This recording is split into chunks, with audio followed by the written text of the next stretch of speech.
let me try it with an analogy. Have you ever played the game Jenga? Okay, so Yes. it's pretty easy to pick up one of those little Jenga blocks, right? Jenga, if it's just sitting on the table, right? You just pick it up, right? But if it's at the bottom of the tower, it's very delicate, right? Have you ever done it where you've got a thread hanging from your shirt and you pull the thread and it doesn't just pop out, but it bunches up the whole shirt and it kind of screws up the shirt when you just pull the one thread? So this is a lot of wisdom for a young man, so brace yourself. Are you ready? All right. I'm ready. Here we go. Let's get our think on. Most people, and by that I mean like most people, are not individuals. They are part of an invisible system of relationships. So why, let's just make up a guy's name, Bob. You're Bob, your friend, right? Now, why would Bob be nagged and pushed around by his girlfriend? Why would he think that was acceptable? Let's play this out. Why would Bob allow that or accept that or feel that that was normal and natural? Because you saw Yeah, it as a because that's kid. how his family goes. Now, if you have a son, Bob Jr., let's say, so if you have a son and his girlfriend is over and she's snapping at him and telling him he's using the wrong damn fork and don't embarrass her and so on, whatever, right? Then what would you say to Bob Jr.? Sorry, I just blanked there for a second. I guess I would say, I would point out the nagging, right? No one's that sexy. It's not worth it. You know, you'd say, look, that's no good. Like, and you would, if you really cared about Bob Jr., your son, you'd do it. The moment you saw her snapping at your son, what would you say to his girlfriend or his date or whatever? I saw him No, she snapping snapped at him. her son. So your son is sitting at the table. He's brought his date over, and she's snapping at him. What would you say? Why is she What would you talking to say me to like her? that? Don't Well, talk what to I my would son say like is, that. whoa. My friend, I'm just meeting you for the first time.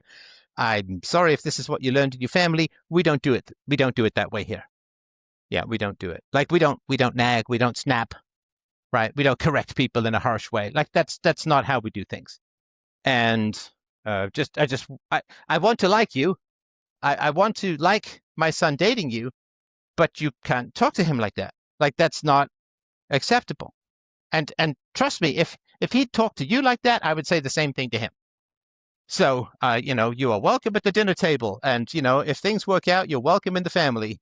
And I want to protect my desire to welcome you into our table and perhaps into our family. And so you can't do that. Right? Now, I'm happy to talk about, if you feel he needs to be corrected or he's holding the wrong fork, that's fine. That's an interesting conversation. I'm happy to have that chat, but not in a snappy way. Does that make sense? I mean, that's what I would say. Now, you went straight to, how dare you talk to my, you can't talk to my son like that. But that's pretty hostile and aggressive, right? It can be more gentle and friendly. So the reason why your friend Bob gets snapped at and put down by his girlfriend is because he's part of a whole system that has completely justified that. And if he starts to, this is why your friends don't pick up your philosophy books, because they respect philosophy more than you do, if you don't mind me putting it in this blunt fashion. And I say this with great humility in that I was much older than you before I began to really respect philosophy. So I say this with all due humility to your relatively tender years. But your friends respect philosophy a lot more than you do. And I'll tell you what I mean by that. So you said you would hand out a book by Montaigne or maybe something by me or whatever it is, some book on philosophy or self-knowledge, right? Drama of the Gifted Child or something like that, right? And you'd say, hey, bro, Yeah. Just read this book. It's interesting. That's your thought, right? I like this book. You should try it. And why don't they read it? Because you saying that really gave me a punch in the gut. Because they know that they'd be hypocritical if they did. Go on. Well, we're all social drinkers and we all act this way and we act completely, we're Christian. We act opposite to any rationality of philosophy. Sorry, that's relative, but so, it's going back to their own family, right? So let's say that you gave them Peaceful Parenting. What happens if they read it and truly absorb the contents? they have to go and present this to their family. Right. And that doesn't go well. And the reason that their girlfriends snap at them is to appease their parents, to not denormalize how their parents behave, how their mother behaves towards their father, how the mother behaves towards them, their sister, their aunt, whoever, right? Because sure as sunrise, Wow. Bob and his girlfriend have probably broken bread with Bob's parents. And Bob's parents have said, oh, she's great. Yeah, we love her. Why? Because she poses no threat to them, because he's got a nagging mom, and a girlfriend who nags the son poses no threat to the mother who nags the son and the husband. Whereas if she is not a nag, then the mother is on high alert, right? Because if the girlfriend is not a nag, then she's going to see very quickly that the mother is a nag, right? And then what's she going to say to her boyfriend? This is a different way here. This needs to. I don't like the way your mother treats you. I care about you, and your mother treats you disrespectfully. I don't like that. And then what? Well, then if you're in the guy's shoes, you have to either fight the draw of your parents or the draw of your girlfriend, right? So then what you have to do is you have to humiliate your father. Do you know how that comes about? Because he chose his mother? Yeah, probably. Yes, probably. But yeah, you have to go to your mother and say, this nagging is unacceptable. Now, whose job was that? Well, his father's parents job. When they met each other. It was his father's job to say to his then girlfriend, fiance, whatever, no, we don't, like, let's not do the nagging thing. That's cliched and boring and unpleasant, and I don't want you inflicting that nagging on my kids, right? So the father has been a cuck, a zeta, weak, a pushover, spineless, a eunuch, and the son has to stand up to the nagging mother because the father was too scared, too fragile. It was too unpleasant. So then the son has to say to the mother, stop nagging. And how does the father react to that? Well, he feels very humiliated. Yeah, and he will likely side with the mother against the son. Do you know why? Oh, this is so deep. Do you know why? Because if the son successfully stops the mother from nagging, then the father is revealed as a pathetic coward who could have stopped it any time. If the mother says, oh, you know what? You're right. I shouldn't nag. I'll work on that. After the father has been terrified of correcting his wife for 30 years or 20 years or whatever, the son comes along and the mother's like, oh, you know what? You're right. And then how does the father feel? Incredibly humiliated. Yeah. Incredibly angry that his own cowardice has now been revealed by the courage of his son. You know, it's very dangerous. I tell you this from personal experience, man. It is very dangerous to be courageous when surrounded by cowards. If you are courageous against a foe around cowards, the cowards will side with the foe and attack you to justify their own cowardice. Because if you succeed where they failed, then their cowardice is revealed as cowardice rather than prudence or compromise or being reasonable or whatever they had lied to themselves about what it was. And my friends take philosophy more seriously than I do because they know that. They know, like, if you ever seen those videos, I'm sure you have, right? Like this, the dominoes, like they all just go down in a row and they go upstairs and, round in spirals. Like, those dominoes. If you flick one and they all start going down, right? Yeah. Well, you're saying, hey, man, just flick this domino. Just read this book. And what do they see? Right?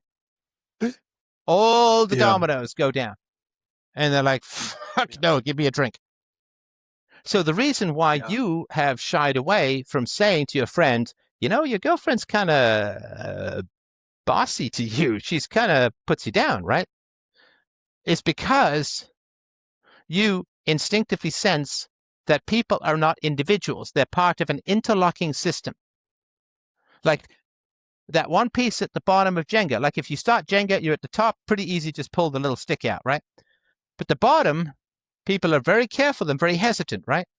Because you pull that one wrong, the whole thing comes down, right? People are not individuals.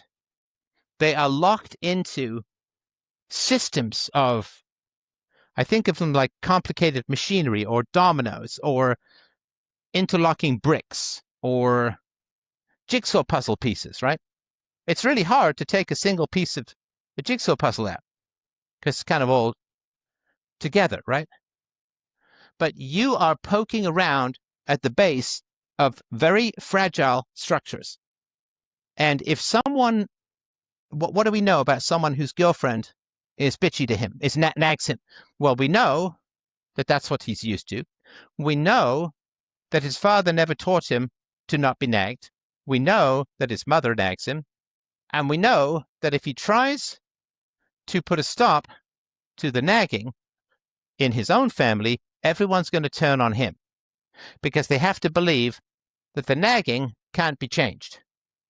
And so they say, well, look, I'm not frightened of my wife. It's just that it's female nature to nag, or whatever lies they tell themselves, right?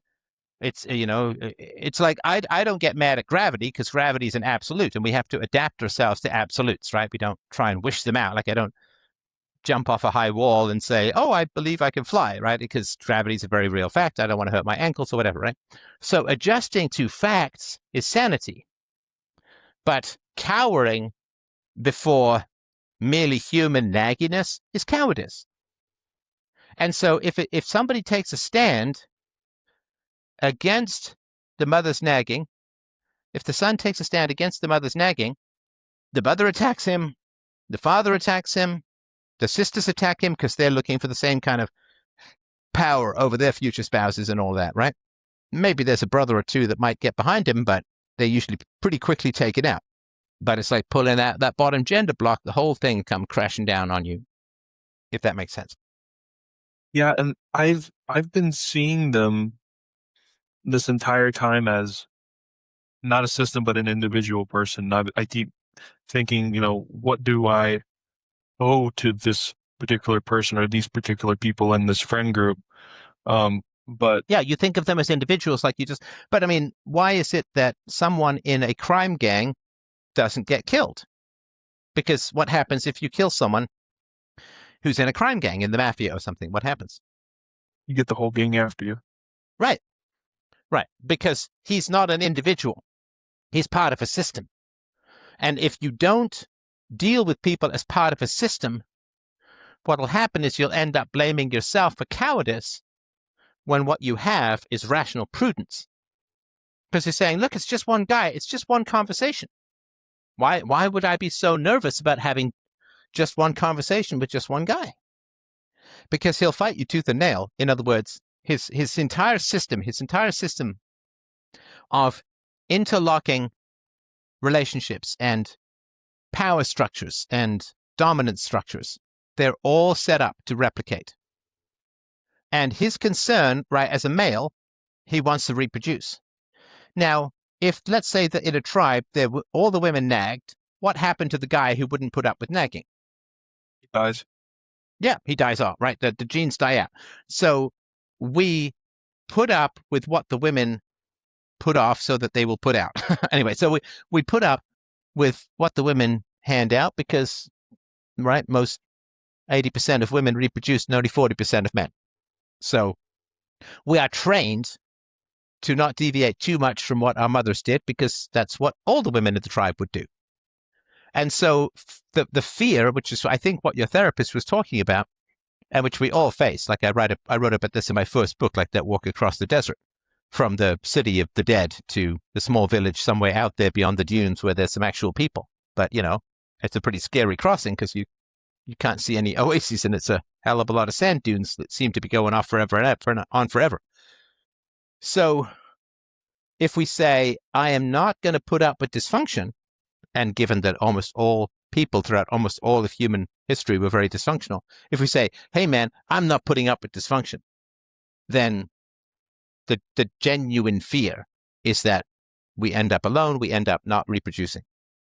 Because if you say to your friend, he'll view it as sabotage. If you say, hey, man, why would you let her treat you that way? Why would you let her put you down that way? His genes kick in and say, shut him up. Shut him up. If we call her out on this, she'll just go to some other guy she can push around and our genes will die out. Shut him up. He's trying to sabotage you. He's trying to screw up your chance at a relationship, at marriage, at love, at reproduction. He's sabotaging you completely. He's trying to tell you to adopt standards that will sterilize your balls.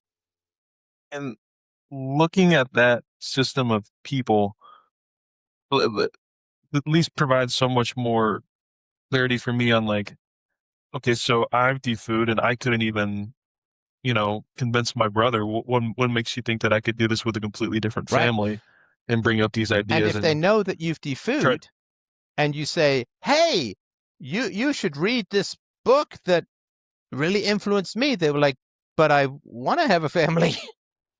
Yeah. I don't want to be some weirdo who doesn't talk to his family, like, because that's the perception, right? I want to. You're basically saying, you should try this drug that almost got me killed.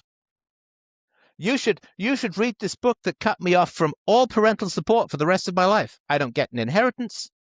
I don't get wisdom. I don't get job offers. I don't get contacts. I got no place to go. 4th of July, Thanksgiving, Christmas. Hey, you should read this book too. And what do they say? Get that shit away from me, man. Yeah, and it's just been so... I have these magic books that will sever all human relationships that you know. Want to try reading it? Fuck no. You get that evil spell, goblin, witchcraft, voodoo away from me. Read this, and you'll be very, very alone.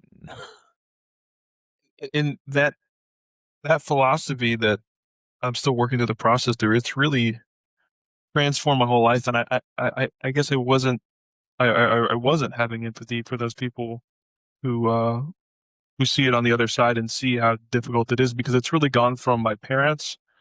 Now I've left my job and I'm gonna get a degree and try to up my potential where I was squandering it in a trade job, and now it's touching my friends, and now I'm on the friend subject. It's like I just I wasn't having any empathy for the people who could see that on the outside. That's what I mean when I say they're taking philosophy in a way more seriously than you are. That was kind of tongue in cheek, but there's, I think, an element of truth in it, because you're saying, hey, I've got this fantastic flamethrower. It's super pretty.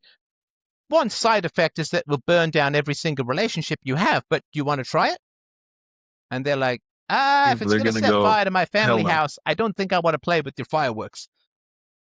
Yeah, so I mean, I guess then I just get to like, how do I even go about this radical change? Because I haven't told them that I defood. If I go to this bachelor party that I'm invited to, then all this stuff is going to be, I mean, obviously the question is going to be, how's your family? How's this? How's that? And I'm going to bring these things up, and I'm going to be running up against. That's a long story for another time. So if you want to know whether your friend group, I can give you a very simple way to figure out if your friend group is worth hanging out with. Are you ready? Yeah. I am ready. Just don't drink. I'm so ready. Just don't drink. That's it. Just don't drink.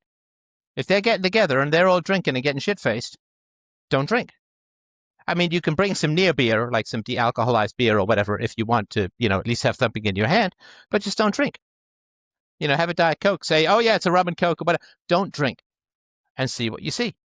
It's horrifying, by the by.